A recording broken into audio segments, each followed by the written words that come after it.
Hey everyone, and welcome back to the Conscious Style podcast. Today I'm chatting with Sophie Strauss, who is an inclusive, sustainably minded stylist for regular people. We'll be chatting about personal style, fashion rules, trends, and how to do a responsible closet clean out. Sophie, thank you so much for joining me today. I wanted to start by asking you a question that I'm going to ask every guest in this series of the podcast, which is, what does conscious style mean to you? Well, first of all, thank you so much for having me. I've been such a fan, and it's so cool to be here. I love this question, and maybe this is a little bit dorky, but it actually reminds me of my bat mitzvah because I got, for my Torah portion, I got the kosher laws, and I really struggled with that because I was sort of like, God, this is so boring. It's just this like list of rules, and everybody got all these great stories. How do I make something interesting about keeping kosher, especially as somebody who doesn't keep kosher? And I remember like talking to my dad actually in particular about it. And essentially what we came to is really sort of like a great blueprint for, I think, consciousness and, sort of conscious style in general, which is really, even if you don't follow those specific rules, it's really nice in life to have a sort of guiding set of values that makes you stop and think before you consume something. So maybe it's food, maybe it's for religious purposes, maybe it's for sustainability purposes, maybe it's clothing or fashion or jewelry or furniture. But to me, consciousness and conscious style is just that extra second of stopping to think in in service of something, whether it's in service of your community or the environment or your own happiness. But it's just taking that little extra bit before you buy, before you sell, before you consume something, to think about what you're doing and why and the impact it might have. I love that. I love that definition and interpretation of conscious. It's something that's also very accessible to people. I think we could all be a little bit just more thoughtful about those kind of choices. So, something that really intrigued me about your bio is you say that you're a stylist for regular people. So, can you explain that a little bit more and what led you into this career direction? Totally. I call myself a stylist for regular people because I think I know for myself, we really like mostly think of stylists as celebrity stylists. I think that's honestly what I thought of as a stylist for a really long time. And believe me, any celebrities who want to be styled by me, I will take you on. I'm so excited to do it because the truth is, everybody on some level is a regular person. But I wanted it to be really clear that um, I am mostly working with people who are quote unquote regular. And I think what's sort of fun about the word regular is that everybody is a regular person and nobody is a regular person, right? Like, what does it even, it doesn't really mean anything except that you probably are one. And I think that that casts a really wide net, and it suggests a sort of inclusiveness, right? That you don't have to have any fancy events. You don't have to be famous. You don't have to be an influencer. You don't have to be in the public eye to enlist my services.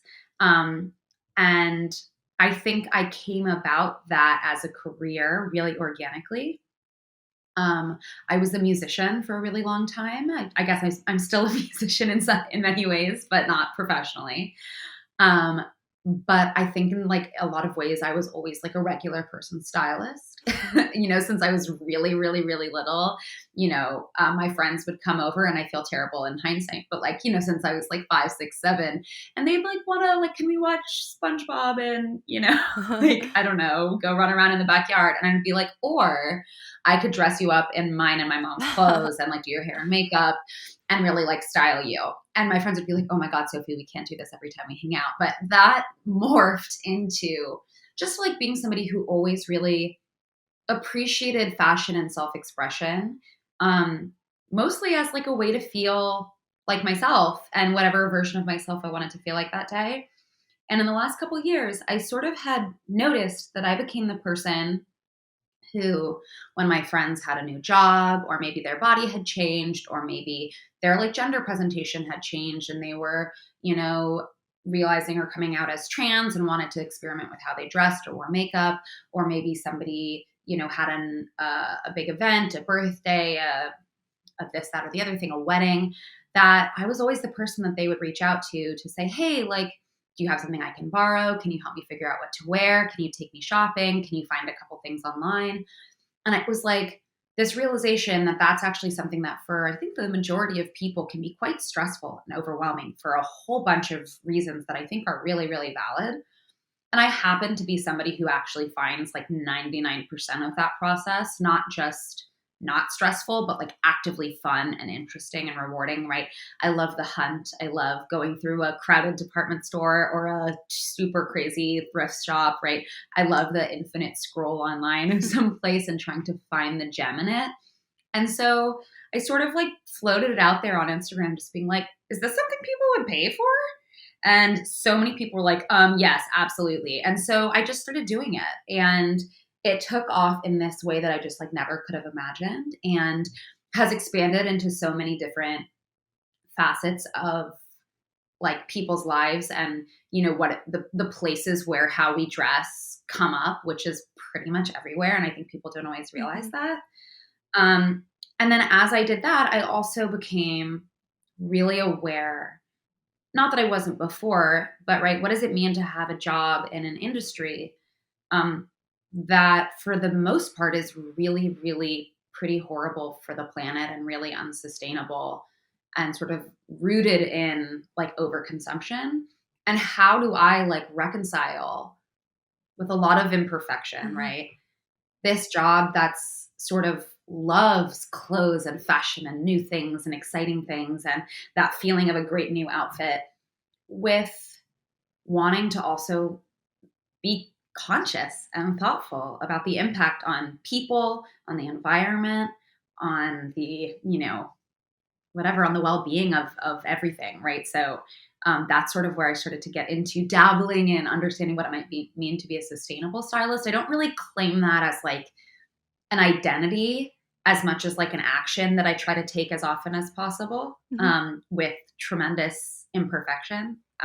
But yeah, so that's my long-winded answer for both of those questions. Yeah, that was fantastic. And I can definitely resonate almost with this discomfort with labeling yourself as sustainable. It can sort of feel like you're claiming to be perfect, and perhaps sustainably minded or conscious feels more aligned. And I definitely can resonate with that. So, I'm really looking forward to talking with you more about personal style.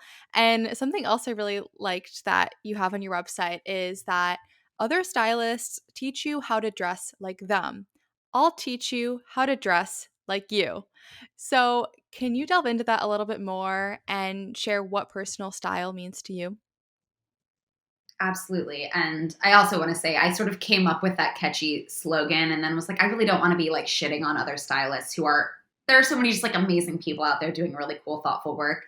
I do think that one of my strengths is I can appreciate like every kind of aesthetic and like vibe and core and whatever. And sometimes in my own closet and style, I could dress like, you know, cottagecore one day and like workwear the other, you know, like it's just, it changes constantly. And I don't think anybody has to subscribe fully to like one aesthetic. But I do think that there's often in the fashion world in general, right? Not just like stylists, but this idea of right? The person has to fit the clothes, right? The clothes dictate what's cool, what's in, and you got to keep up. And your job as a human is to get yourself in those clothes, no matter how it makes you feel, no matter if you like it, right? We're sort of essentially told, right? The clothes come first, and then you as a person, if you're doing it right, need to get on that train. And I've just never related to that. And then the more I've sort of thought about it and understood various sort of systems of the world, I understand how that's really like a recipe for overconsumption and dissatisfaction with your clothes and disposability. And it's like a tactic of the fast fashion industry. Um, and to me, what's exciting about personal style and what keeps this job from feeling boring or repetitive or monotonous really is personal style, right? The clothes fit the person. Who are you? How do you want to feel? Like what do you do? Right? How do you want to move through the world? How do you want to be received and perceived by people? How do you want to feel when you look in the mirror, right? And starting there and then going, okay, well then let's find the clothes that fit that and not the other way around. So that to me is sort of right. And there's a good version of any kind of style. And truly, the only thing that matters is how the person feels, right? I don't have any agenda to make somebody look a specific way according to what I think is cool or right. If you feel good, I don't care about anything else. And um, that's sort of how I define personal style. I think to put it more simply for people in a way that, like, maybe you're listening to this podcast and you go, God, what's my personal style? Talk about this a lot, is just identifying your preferences, right? What do you like? What do you not like? It's like, it sounds really simple. It takes a little bit of practice, right? You have to sometimes like set aside some time for yourself to maybe like play a little bit of dress up and try stuff on. But I think a lot of times we like buy a shirt and we don't like it and we don't know why. So we get rid of it and then we buy another shirt and we don't like it. Maybe for the same reasons we didn't like the old shirt because we didn't identify what we liked and didn't like about it. Yes. Right? It's like this really sort of terrible cycle.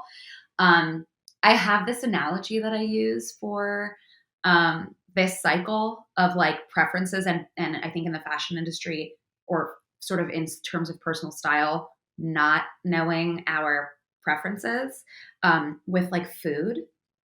So I sort of describe the way that I think most people shop as if you were to go to a restaurant, having eaten a million times in your life out at a restaurant and having no idea if you have any food allergies, if you're a vegetarian or somebody who loves meat, if you're somebody who likes the taste of tomatoes or thinks they're disgusting, if you're somebody who, right, having no, like, even though you eat every single day, that it's as if you went and ordered food and whether you liked it or not, you didn't stop to go, oh, well, I didn't like that because it had, turmeric in it. And I don't really like the taste of turmeric, right? It's like if you went to a restaurant and every single time you looked at the menu and you were like, there's no way for me to tell on this menu what I'm going to like and not like. And it turns out, maybe you're allergic to tomatoes or you don't like tomatoes, but you order pasta with marinara sauce and then you get it and you kind of have one of two options, which is like you have to stomach your way through eating something that makes you feel bad because you don't like it. That doesn't feel good. Or you have to send it back and waste Mm-hmm. food. And I think people, like, when you hear that with regards to food, makes you go, oh God, yeah, that's horrible. And then if you go, okay, but now imagine instead of that, it's a shirt or a dress or a pair of pants. Now it's like you go into a store and it's like you just got rid of a pair of pants because you didn't like them. You're not really sure why, but you didn't like them. Then you go to the store and you buy another pair of pants, and it turns out you don't know why you didn't like them. So they have the same cut of the pants you didn't like last time. And that's actually right. It wasn't the color you didn't like, it was the cut. And so a lot of what I do is just kind of working with people to identify those preferences so that you start to get like the scaffolding to then have like self-expression and personal style. Yeah, I love that comparison because it's like it just makes so much sense. Would you go into a restaurant and be like, "Well, this food is trendy, so I'm gonna buy it." I mean, maybe some people do. I hope we don't get to a place like that. But it doesn't make any sense, right? But that's what you're eating or what you're putting on your body, what you have to like wear next to your skin. I feel Yeah. like in high school, I definitely fell for a lot of those sort of trends just because they were trends, not because I liked them. Those really low rise jeans that like you couldn't bend down in. And looking back, The 1 inch zipper. right. And I kept buying them, but I hated them and I felt uncomfortable like sitting and it doesn't make any sense. So I think that's a very helpful comparison. Yeah, and I actually think the food trend is also sort of like a good analogy for talking about fashion trends, which is like, and food trends are very different, obviously. They don't come and go in the same way. But like, I'm sure, right, we all remember like a couple years ago, everything had like maple bacon in it, right? Like maybe that's not something that everybody like remembers or whatever, but like there was a moment, or like salted caramel, right? Like suddenly everything had those things.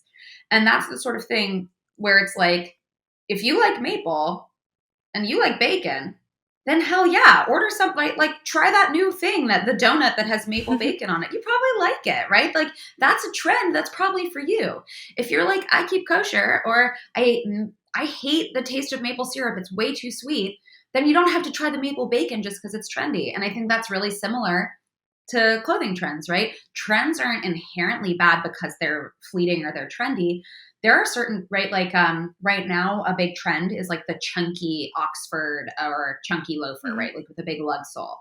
I actually have a pair of chunky loafers from 2014 that I got at Zara, of all places. And I still have them and I still wear them all the time.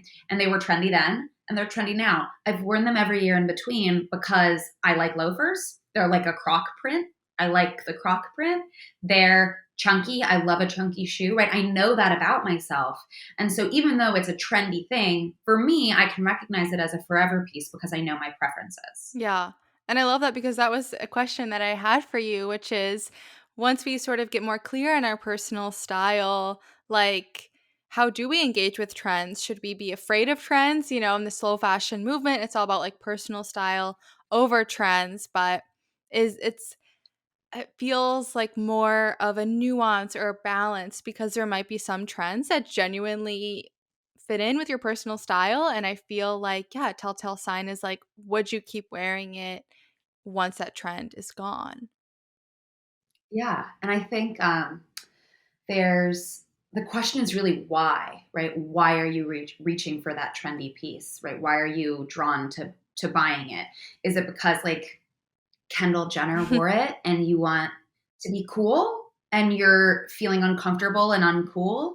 Or is it because you're like, God, I love the shape of that and I'm so drawn to the texture and I love the way it feels when I wear it, right? It's the why, it's not the what. And right, the piece itself, and even I think honestly, if it's fast fashion that you're going to take good care of and wear forever, then that's not the worst thing to do with fast fashion, especially as like an individual who's not really responsible for these systems. Versus like, are you buying that so you can wear it in one Instagram photo and then never wear it again and quote unquote donate it to Goodwill where it probably will sit and then get put in a landfill or whatever. So it's like why is important as opposed to what the thing is. Hmm. Yeah, that's great advice. And another thing that you touched on a little bit before, which was that in your closet, you have clothes that sort of fit several identities and that you don't limit to one aesthetic. So, what is your advice for how we can balance dressing to a personal style and finding maybe uniforms that feel good? And we're like, yeah, for sure, that's gonna, make me feel good. And I know I love that silhouette with creative experimentation and trying new things. Yeah. I will be the first to admit I have a uniform.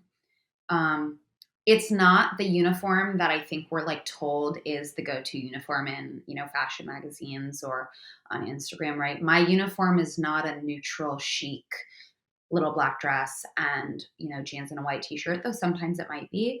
And there's nothing wrong with that. But I think we're sort of told this idea of the uniform or the capsule closet as this like neutral, quote unquote, these words like timeless and classic are super rooted in Western whiteness, often masculinity, patriarchy, right? What's not overly sexy. A lot of times it's actually menswear inspired pieces. And I use the term menswear and womenswear loosely, right? That's the categories that exist. It doesn't mean we have to participate in those binaries, but it's useful. Um, right there, they tend to be very like European notions of sort of upper class classiness and being subdued, right? They may not be a capsule closet that makes sense for somebody whose cultural heritage is really important to them, or for somebody who's really drawn to color or pattern or texture, or to somebody whose gender expression is different than whatever society has sort of like assigned to them. um, and it just may not be your personal preference. And I'm so interested in like what does a closet, a versatile closet, or a uniform look like for somebody who doesn't identify as that sort of one note version of classic style. So like for me, I'm wearing my uniform right now. most people won't be able to see it.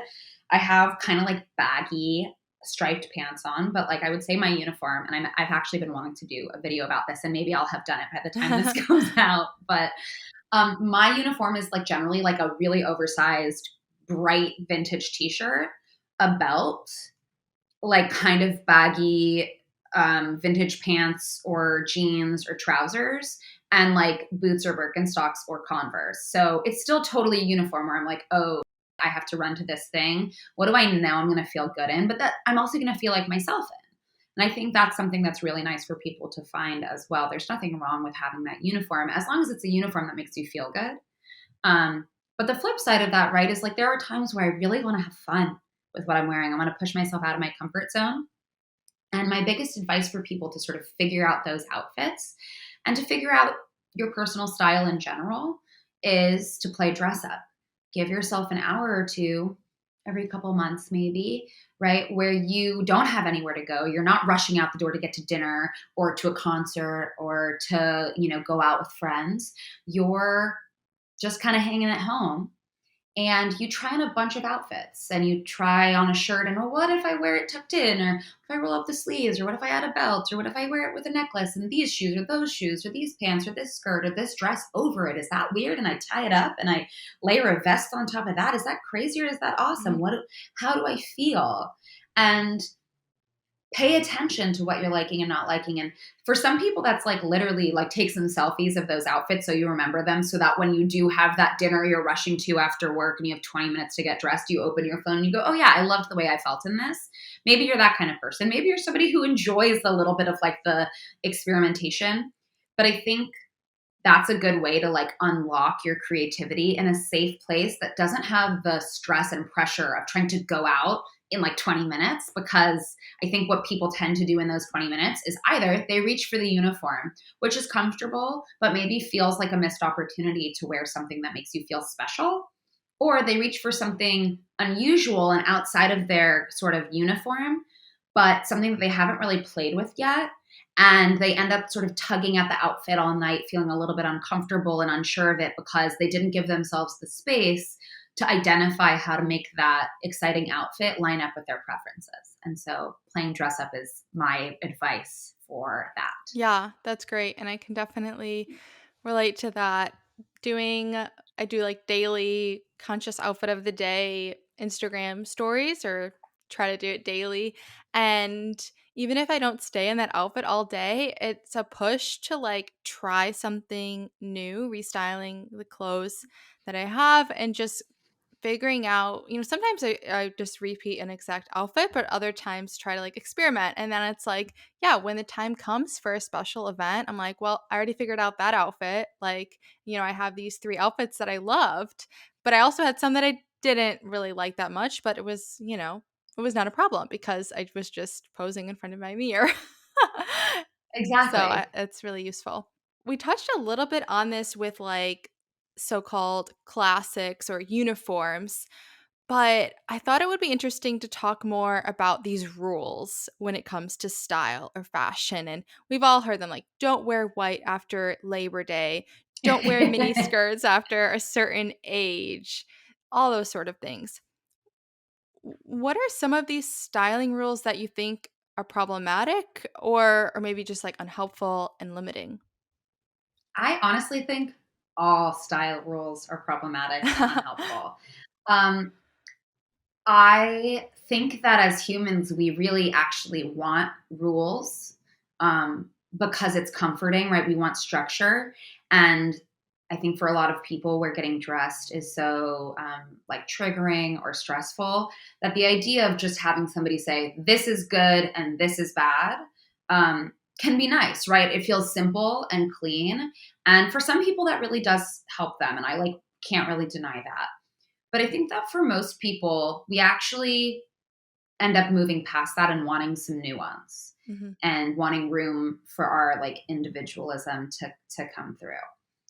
And um, so I think the only rule is, do you feel good? And Mm. if you don't, then you shouldn't wear it. And it's that to me is really the only rule. I think there are a lot of like bad rules. There's like silly ones that I don't think are necessarily harmful, but are like, come on, like wearing brown and black together, or wearing navy and black together, or wearing like pink and red, right? Like there's a lot of color rules, white after Labor Day, right? Like there are these ones that I think we can all kind of recognize are silly, and like you can totally break those rules. Yeah.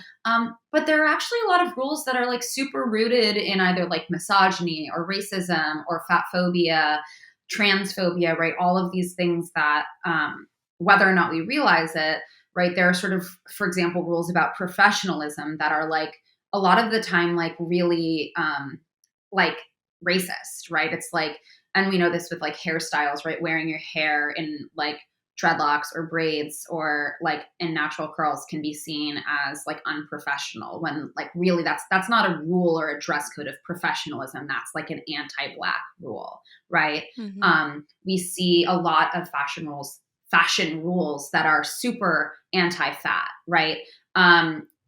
About, and it's usually coded in terms of being right, what's flattering, right?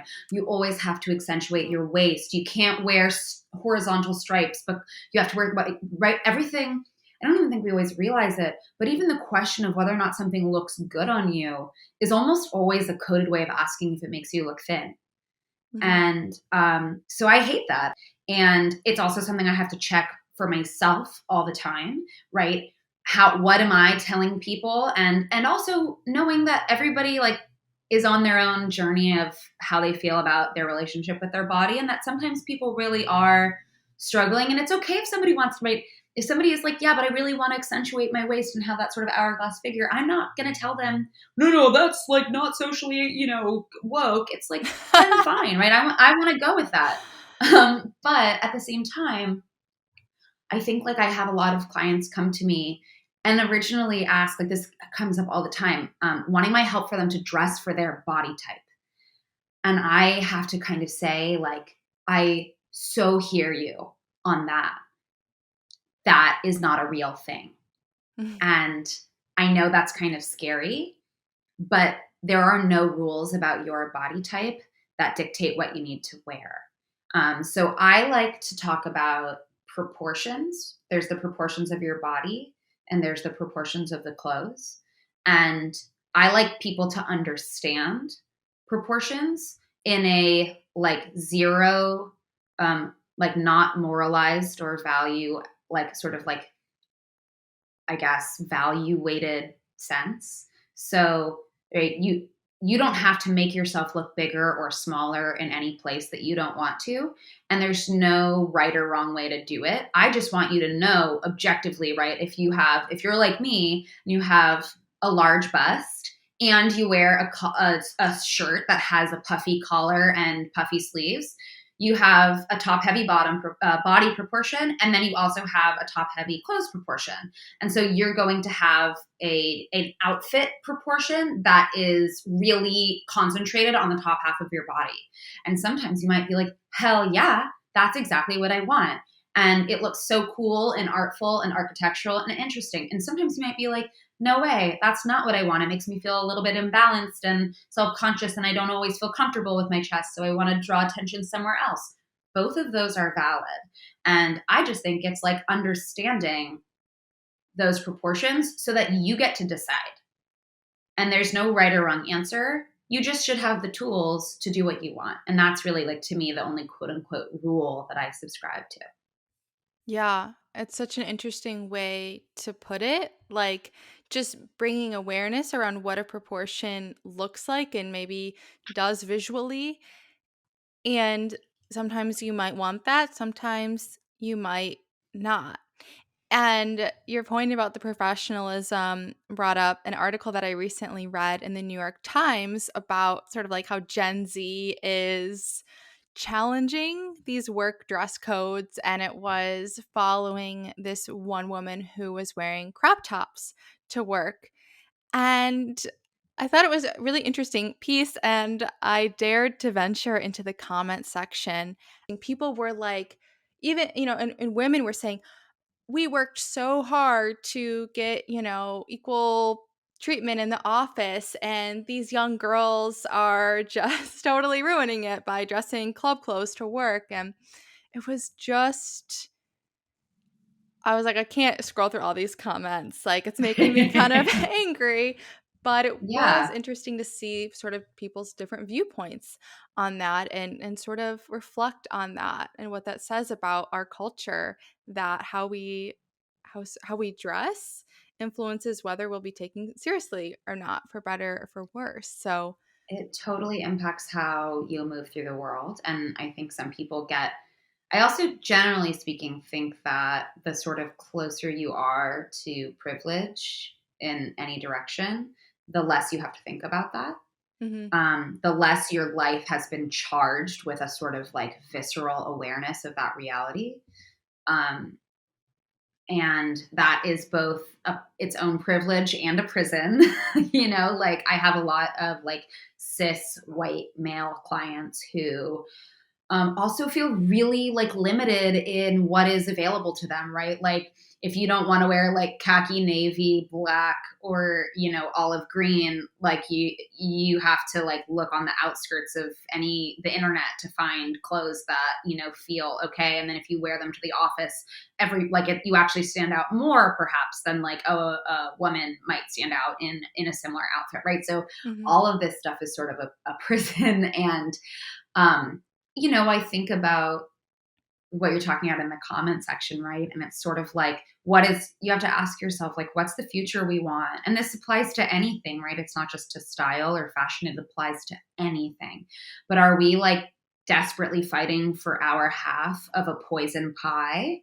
Or are we baking a new pie that's not poisonous in the first place, to, continue my food analogies? But it's like, I don't really want to have my half of the world that, patriarchy created. I want a new world that doesn't have any of those like sort of violent, oppressive structures in them. And so I'm not interested in like clawing my way to sit next to and have 50% of something that's really violent and toxic. I want my share, our share of something much better.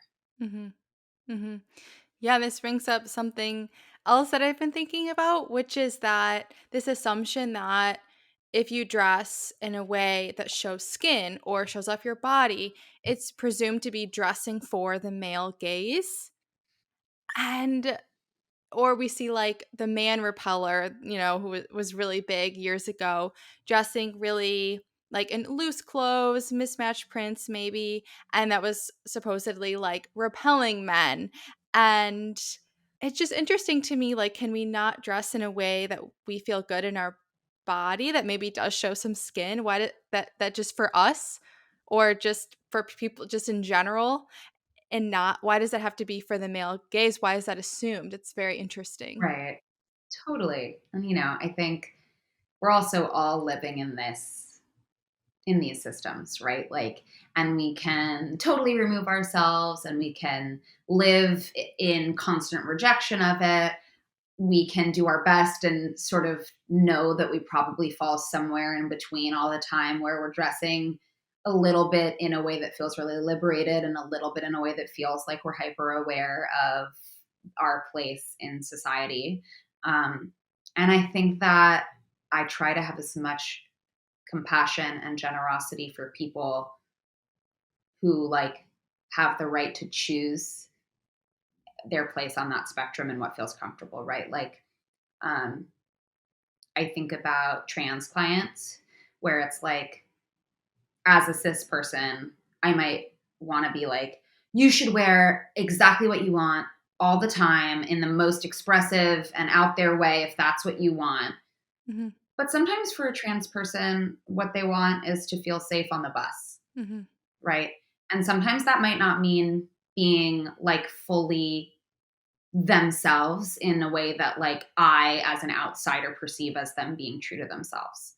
And that's just not for me to decide. And I think there are so many places where it's easy to dismiss these social norms because they're really harmful, but they're also they're the real world that people live in. And I think I try to create a space where both of those things can be true, and where somebody has a closet and control and a sense of security that allows them to make the choice for how they want to move through the world every day, knowing what the world is like. Yeah. Yeah, definitely imagine that's a constant balance with your styling services. So, inevitably in our life, there are points when our wardrobes don't feel like us, don't suit us in a current stage or a life change, body change, and so on. But for slow fashion enthusiasts, this comes with a bit of a dilemma because we want to be responsible about our unwanted clothes. And you help your clients with closet cleanouts. How do you go about this in a mindful way? Yeah. I think that we really perceive the closet clean out as like the Marie Kondo approach. And like she is her own awesome thing. And I honestly never watched the show because I don't know. But I'm like very familiar with her from like social media and whatever. She seems lovely. Um, but I think there's a real intensity to the decision making of that kind of a clean out, right? That like Yeah. it is a binary and right, it's either and I do actually think that some of the rules of that, right, does it spark joy is actually a good metric. But there's this interesting thing, which is that sustainability and the sort of people who are often held up as like the pillars of sustainable living are minimalists, right? And that's a nice thing if that's who you are already, right? A minimalistic person who has very few things. But it's actually not that sustainable if you're somebody who has a ton of stuff. And in order to get there, you got to throw it all away in service of like some minimalist identity, right? Getting rid of a bunch of stuff so that your home is really minimal or so that your closet is really lean simply to like try to earn that identity is actually not better for the planet, right? Because that stuff has to all go somewhere. And if it's not being in your home used by you, I mean, maybe it goes to get donated somewhere, right? There's that sort of a big question of what happens afterwards. But like ultimately, a lot of it will end up in a landfill, and that's not that sustainable. And like, I don't think any individual person is going to be answering for, you know, climate justice and fast fashion and landfills and waste with a closet clean out. But I think my approach is that it's not an argument. I think people get really like nervous about closet cleanouts that, you know, it's like I grew up watching What Not to Wear, Hmm. where it's like, I'm going to make you burn, you know, and I love Stacey London, but it's like, and I think she's also sort of like come around in a really cool way on her approach to style. But at that time, right, it was really like, I don't care that you love that dress. It's hideous and we're getting rid of it. And I don't have that.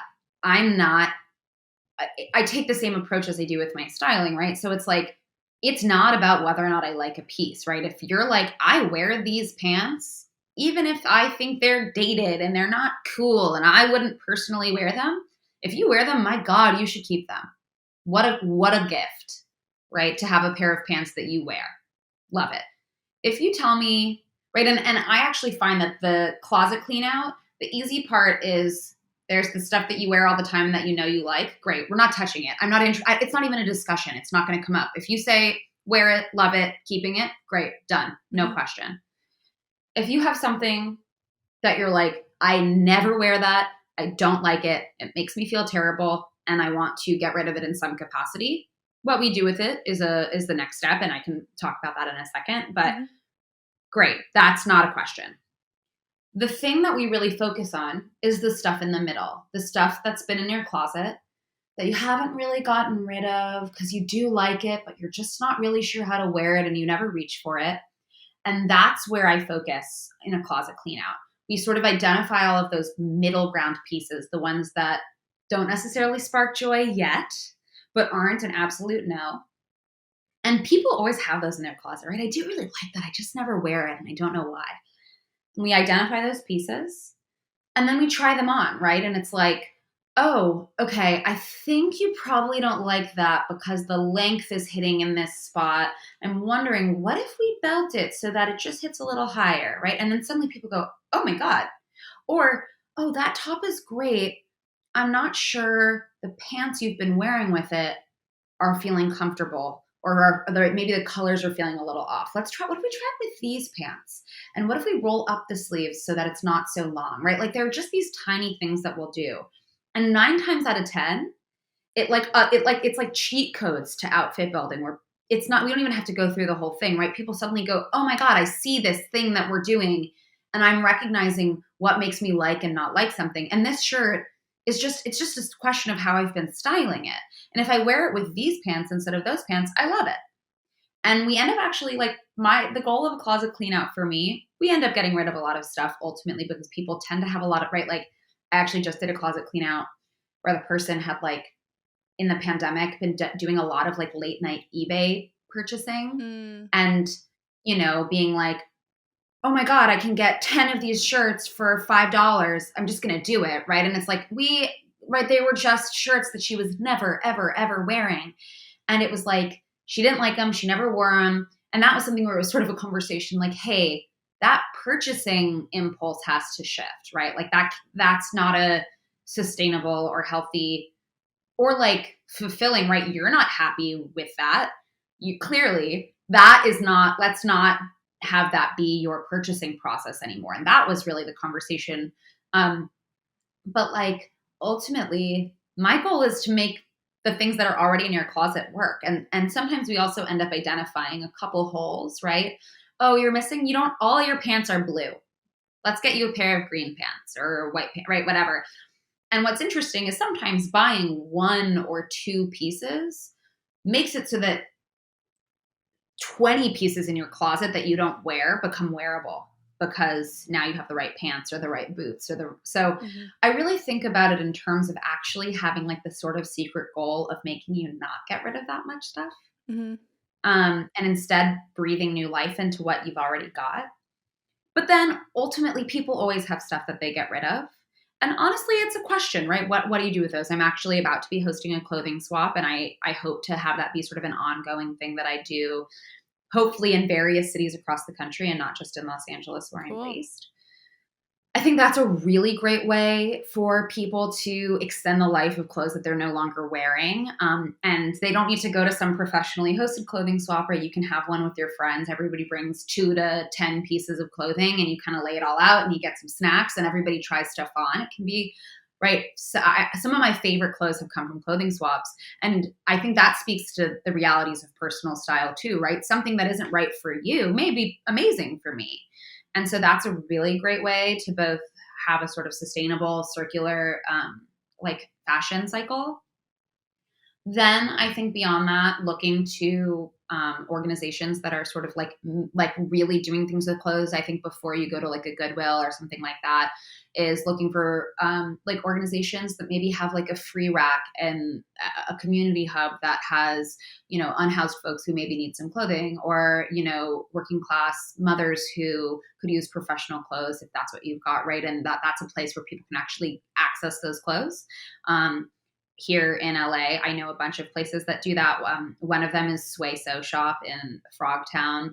They not only have a free rack, but they also then will take a lot of clothes that maybe don't have a long life of being worn in their current state, and they'll cut them up into fabric pieces and turn them into really cool pants or sweaters, or pillow stuffing, or a couch, and they do really cool stuff, or they'll mend it and upcycle. I don't know a lot of other places like Sway So Shop. I wish I did, and if I did, I would plug them, and I would love to hear from other people if there are other places like that. But I think that can be a really good use of people's clothing. And then beyond that, like sure, there's I would say Goodwill or something like that. And then it's hard. Like ultimately, there's no question that stuff still ends up in a landfill. But I think that's where the consciousness comes in, right? It's ultimately going to be imperfect, but if you're willing to put a little bit of effort into it, there's a good chance you can at least extend the life of like a good percentage of what you clear out of your closet. Yeah, totally. And yeah, everything you see here, if you're watching the YouTube version, was swapped, so I can definitely Oh, vouch for amazing. swapping. And also, yes, there aren't enough places, I think, to sort of like responsibly rehome our clothes because clothing has been and continues to be overproduced. And so that's really tough. And, I used to sell things on Poshmark. It is getting a little bit tougher because reselling is becoming like a profession, which, like, all the more power to them for like reselling and, maybe things that they found at the thrift store. Maybe they're sewing something, washing it, making it, putting it on a mannequin to make it more appealing and maybe more searchable for people and taking out some of the time barrier with secondhand. But yeah, I think that on that note, I think another tip could be if you can find a professional reseller. If you Yeah. yourself don't have the capacity to resell pieces, I get it. It can be a lot of work. Then maybe Yeah. do some like searching on social media or just like on your search engine, like seeing if there's any resellers that might buy your clothes in bulk to resell it. And of course, there's consignment stores as well that, Yeah, I was gonna say, like, locally, in Los Angeles, there's certainly a lot of consignment stores and like resale stores that you can bring your clothes to. It can be like a pretty hard, like time consuming process. You often have to like wait in line with your big bag of stuff, and it's sort of that scene from Mean Girls where some 18-year-old behind the counter like looks at your clothes that you spend a lot of money on and tells you that they're not cool enough and you should go sell them somewhere else or whatever. But that can be a good use.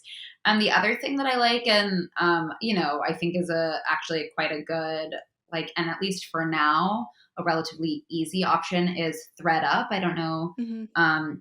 I will be honest, I have not like done a ton of research about like the deep depths of how sustainable it is, but they're a resale website, sort of like Poshmark, but they centralize it, and you can ship in like a big bag of your clothes and they will list it for you. I think the percentage that you make versus something like Poshmark is considerably less, right? It's more of like a true consignment split, but it's nice. And then you can either use it as like a store credit to then purchase secondhand clothes. It's also really good for baby clothes. I have a 1 year old. Ah. That's where I get all their clothes. And or you can just cash out and have that be cash in your pocket. So I'm a fan of theirs as well. Yeah, definitely. That is a good tip. And yeah, I don't know the exact stats on like how much they're able to resell, but maybe I can do some digging and find that and maybe put it in the show notes.